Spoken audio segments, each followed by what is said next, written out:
Et puis une exposition très émouvante à Monte-Carlo qui évoque la princesse Grâce de Monaco, personnage fascinant par son élégance et son destin. 25 ans après sa mort, on peut admirer de nombreuses photos de l'actrice devenue souveraine ainsi que ses robes et certains films. C'est à Frédéric Mitterrand que l'exposition Grace Kelly a été confiée. Jean Chubillot et Hubert Cazenave nous la présentent. Your sweet expression. Qu'y avait-il dans son regard? Elle, incarnation de la beauté, de la classe, de la générosité. Ici, le destin de Grace Kelly nous est conté à travers 2000 objets. C'est un parcours très émouvant et qui rappelle de merveilleux souvenirs. Mais aussi, je crois que c'est l'occasion pour les nouvelles générations de découvrir ma mère. Hitchcock, grâce à lui, l'actrice devient star. Ses films s'appellent Fenêtre sur cour ou La main au collet. Mais en 1954, elle avait déjà reçu un Oscar. Sa carrière explosait, elle fit un autre choix. Et c'est l'entrée triomphale de la future dame de Monaco dans ses états. La star devint princesse. C'était définitivement une ambassadrice en termes d'ouverture et de rayonnement international.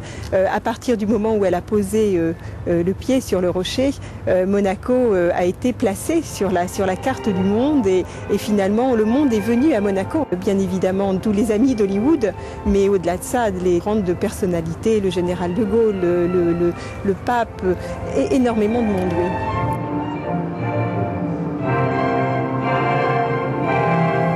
60 robes, des centaines d'accessoires, de peintures et de lettres nous restituent ce qui fut son quotidien entre faste et vie de famille. Cette exposition monégasque est déjà vendue dans le monde entier. Le prince, dans un rutilant carrosse, conduit sa fiancée au fastueux palais qui sera désormais sa demeure. Peut-être ne saurons-nous jamais ce qu'il y avait vraiment dans son regard.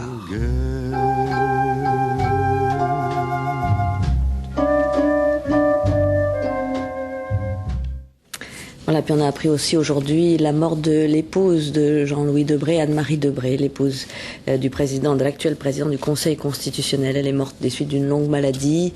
Elle avait 3 enfants, dont notre ami et confrère de TF1, Guillaume Debré, à qui nous pensons tout particulièrement ce soir. C'est la fin de ce journal. Dans un instant, la météo de Catherine Laborde. Et puis, ce sera vos séries Heroes. Pour l'information, j'aurai le plaisir de vous retrouver demain à 13h et à 20h. Je vous souhaite une très bonne soirée. À demain. Merci.